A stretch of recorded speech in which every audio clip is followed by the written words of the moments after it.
नमस्कार मंडळी, आमच्या व्लॉगमध्ये तुमच्या सर्वांचं स्वागत आहे। आज आम्ही तुम्हाला घेऊन जातोय एका ऐतिहासिक आणि सुंदर देवस्थानाच्या प्रवासावर। मंदिराचं नाव आहे भुलेश्वर। चला तर मग निघूया। इथे जाण्यासाठी 2 मार्ग आहे, एक थ्रू थळूर आणि दुसरं म्हणजे थ्रू हडपसर।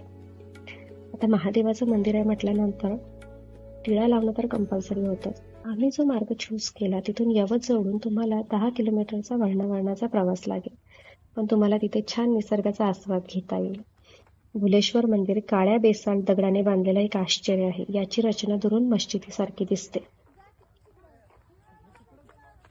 हे मंदिर एक धार्मिक स्थळच नसून 13व्या शतकातील यादवकालीन स्थापत्यकलेचा एक अद्भुत नमुना आहे। वरती मंदिरावर चढल्यावर तिथे एक भव्य अशी घंटा आहे।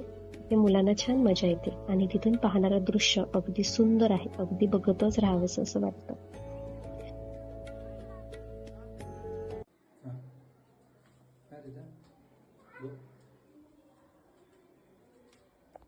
मंदिराच्या आतील आणि बाहेरील भिंतीवर अतिशय सुंदर असं कोरीव काम केलेलं आहे। मंदिराच्या आतमध्ये तर स्वर्गीय शांतता आहे असं वाटतं। इथे इतिहास आणि भक्तीचा छान असा संगम झालेला आहे।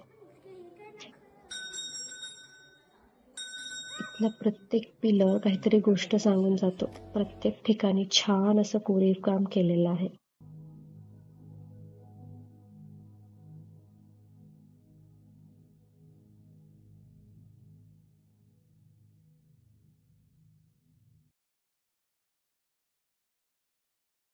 पुणे जिल्ह्याच्या जवळ असलेलं हे ठिकाण प्रत्येकाने एकदा तरी बघावं।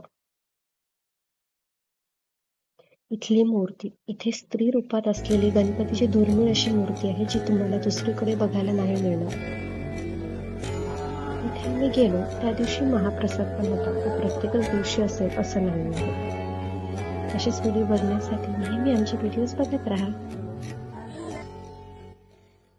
Like, share and the most important, subscribe.